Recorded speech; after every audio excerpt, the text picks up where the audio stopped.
Tina, welcome back. It's been a while to the Weekly Pulse. We don't even remember the last time we've seen you. It's been a while. I think it was in August sometime that I recorded an episode.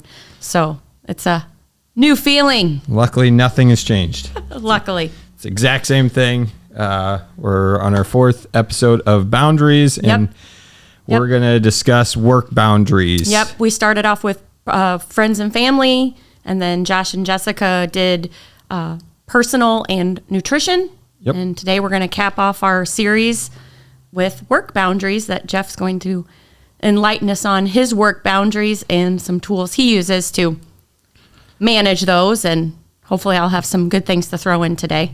Yeah, and I hope hopefully we can actually get through everything, because work boundaries, I was thinking about this, the list has gotten bigger and it probably doesn't cover everything, so this might even need to be a two-part episode. We'll see. We'll see. We have a certain amount of time we have to work with, so we're going to get through what we can and share what we can, and hopefully everybody can take away something from it to implement in their own boundary setting goals.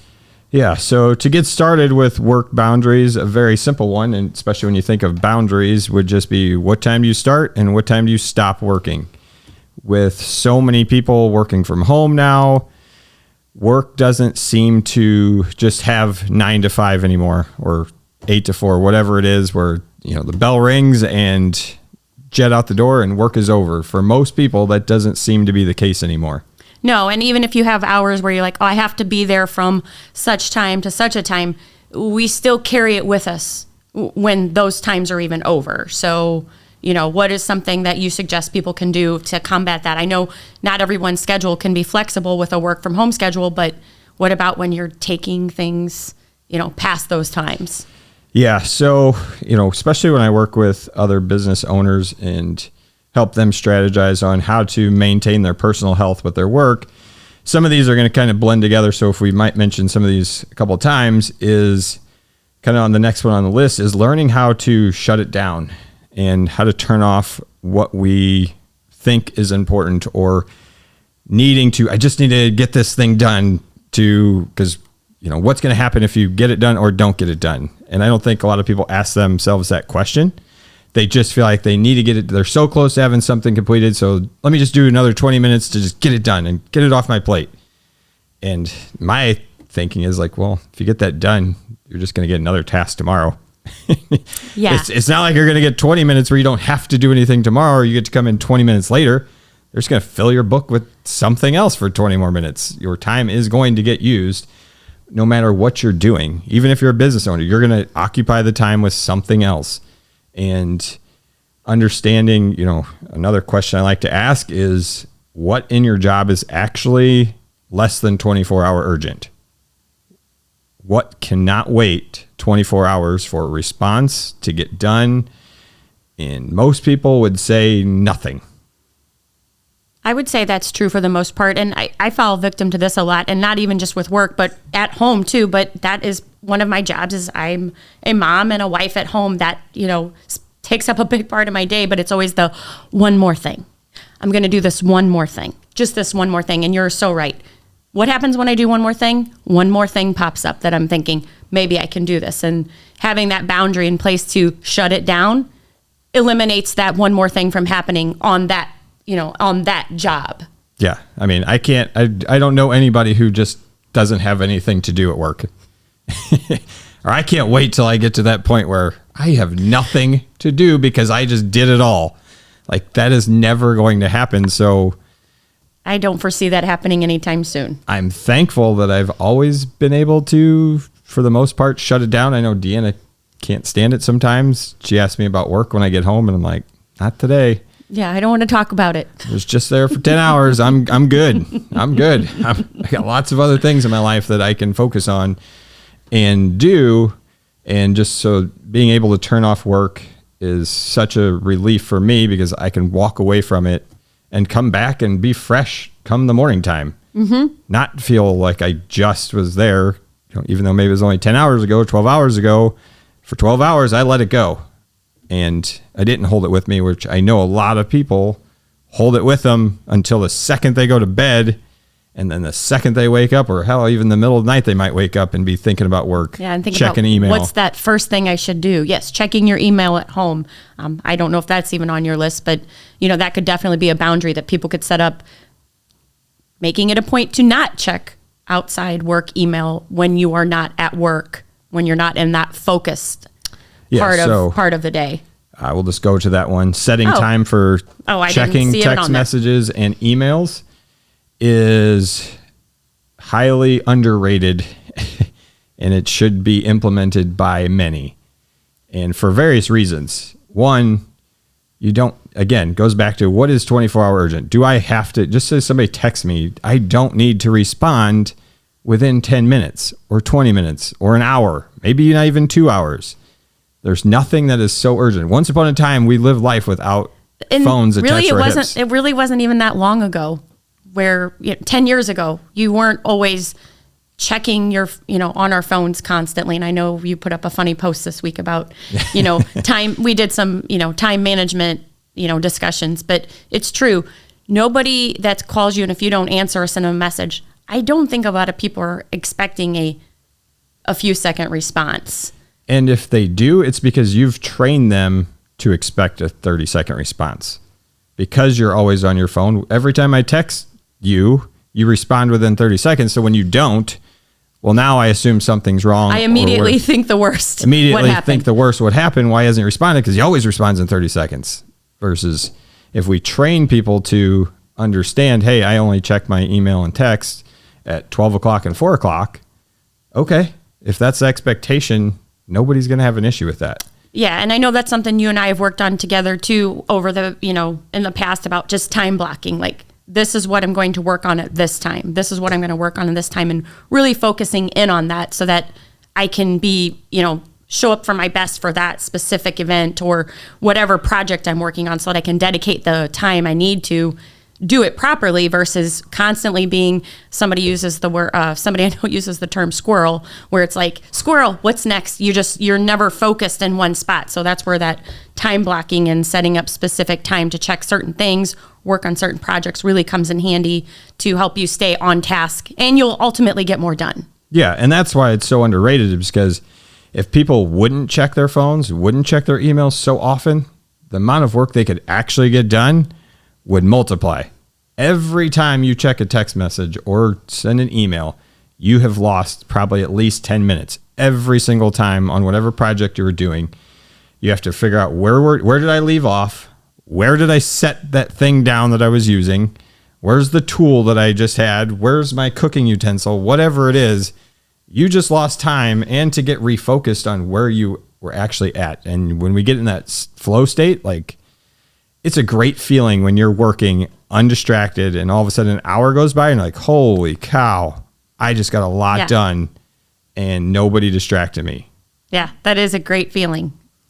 Just happened to me yesterday. I set aside some focus time to work on something, and I had an hour and 15 minutes, and I don't even know where my phone was. And that was probably a good thing, because I got a lot done. So I can definitely relate to that one for sure. So that's, the most underrated thing probably on this list. The next one is, especially with now that so many people are working from home, and a boundary, it's not so much a boundary versus like an addition to your life, and that's third space. And I just kind of recently learned about this and heard it, and I was like, wow, this is so true. We need 3 spaces in our life.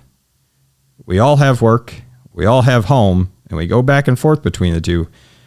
We need a third spot to go, to break the monotony, break the cycle of work, home. And now that people work from home, they don't even have 2 spaces.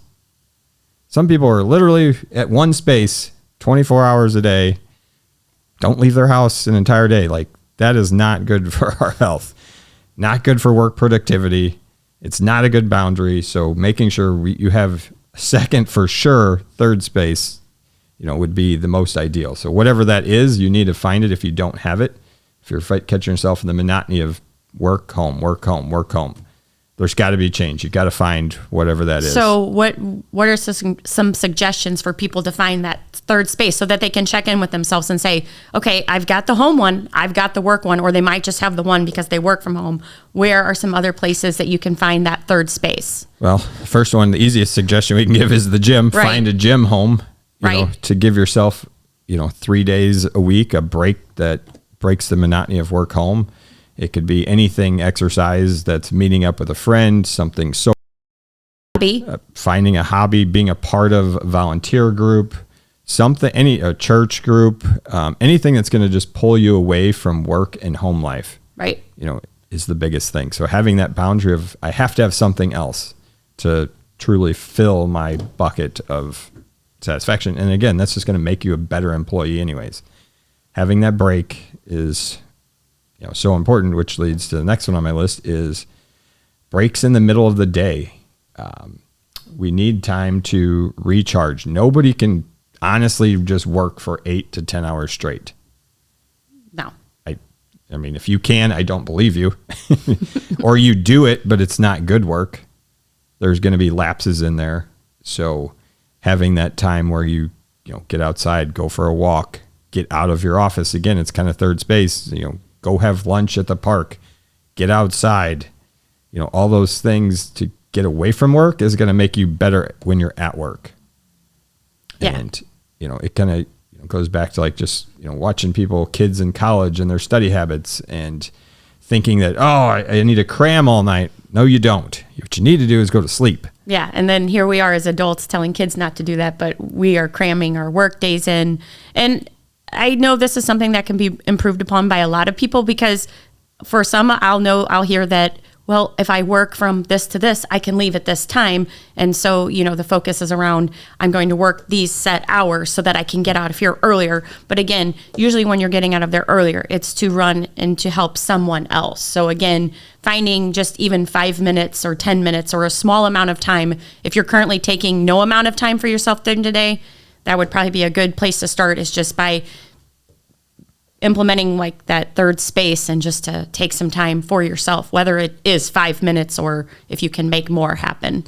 Yeah. I mean, if you can make more than that happen, I would highly encourage at least 30 minutes if you can work up to that and get outside, get a 30-minute walk, just a 30-minute, even meditation, just breathing, whatever.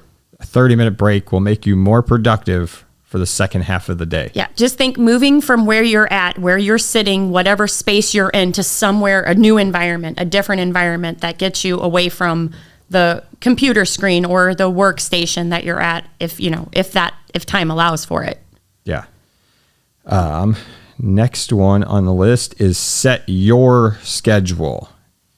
This is really hard for those who have flexibility and have meetings and their workday revolves around other people.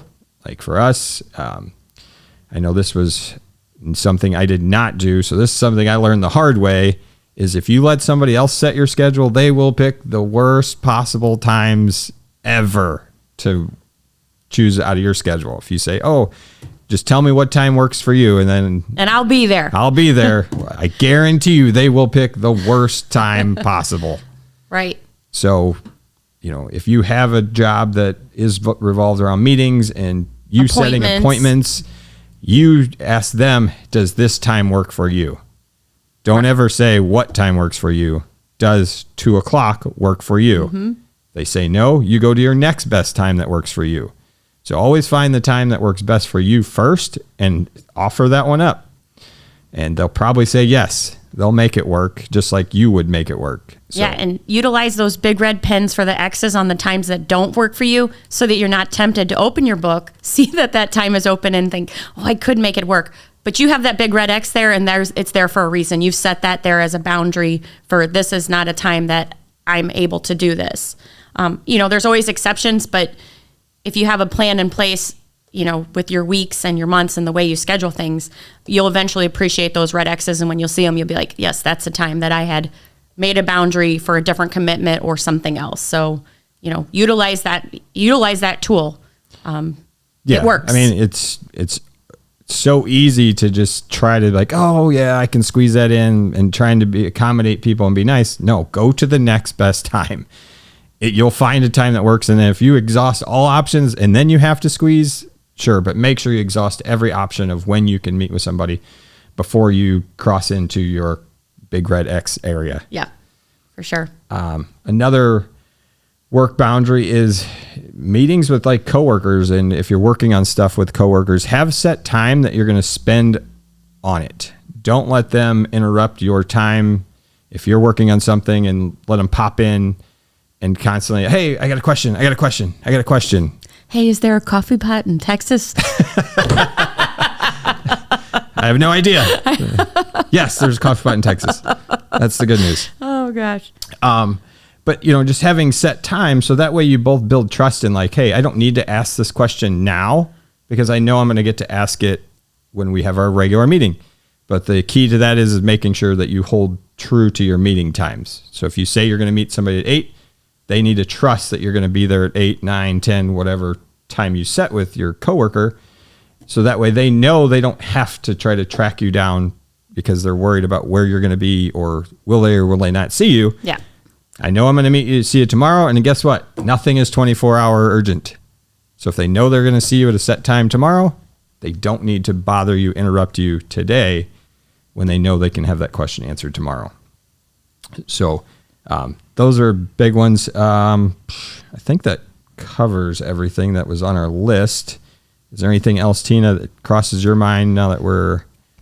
Nothing that I can think of off the top of my head. I think having the plans in place and the start and stops, turning it off, the time blocking is huge. Like, just if right now you feel like your boundaries are just spent and you're not using them, start thinking about some of the things that we've talked about and pick one and just decide like, okay, I would like to set a time to check my email, or I notice I don't get up from my desk during my work day, or if I do, I just sit there and maybe I'm getting on my phone and scrolling social media instead of like even going to sit outside at my house or wherever at a park near my work, that I can just remove myself from this environment. So I would just start by thinking of those small things.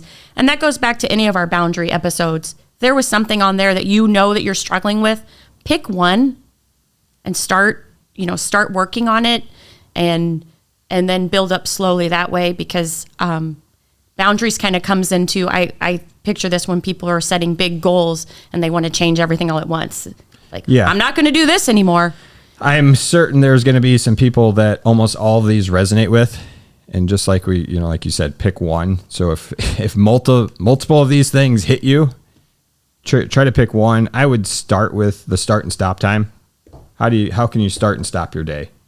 Because if you just keep letting it flood into your personal family time in the evening, like that is so stressful. It's stressful on everybody if you don't have the ability to turn that off ever, even it doesn't even have to be day to day. It could be just pick one day that I shut it down at 5:00, Friday at 5, I am done, or whatever. And then start to work. Okay, if I can do it Friday, is there another day I can shut it down at 5 or 4, whatever that time is, and just start working very small. That would be where I would find a starting point if a lot of these resonated with you. I read a book called 4 Hour Workweek a long time ago. It's by Tim Ferriss. I would suggest there's some good boundaries. That's where I learned, setting time for text messages and emails. He's big on that, but it's a matter of communicating with your peers who you're emailing back and forth and texting back and forth, that they just know that those are your boundaries. Like, I check my emails at these times, so expect a response then. And if we set those boundaries clear to people, then the expectation is met and nothing is under 24-hour urgent. Yeah. And I think too, if we are setting new boundaries and people are expecting certain things from us, it's going to just take that one time where you're just like, hey, I'm doing this. And, people will be happy to hear you're trying something new. You might encourage somebody to also set a boundary that they were like, I really like what you're doing. I would like to try that. I would like to do something like that. So, I know sometimes we're worried that we're going to let somebody down. We talked about that in our very first episode with friends and family, like letting people down. But the truth is, no one is actually expecting you to do that except for, who is it, Jeff? Who's expecting us to do it? Me. And only me. Me and only me. I'm the one who's more worried about the expectation of somebody else. So just keep that in mind as you are navigating, setting boundaries. And again, if this is something you're struggling with, this is definitely something we help our clients with. And so we are here if you want to reach out, have any questions, or just really plain don't know how to get started. Yep. And let us know if there's any work boundaries that we missed. Comment below. Yeah, absolutely. All right. Thanks. See you next time.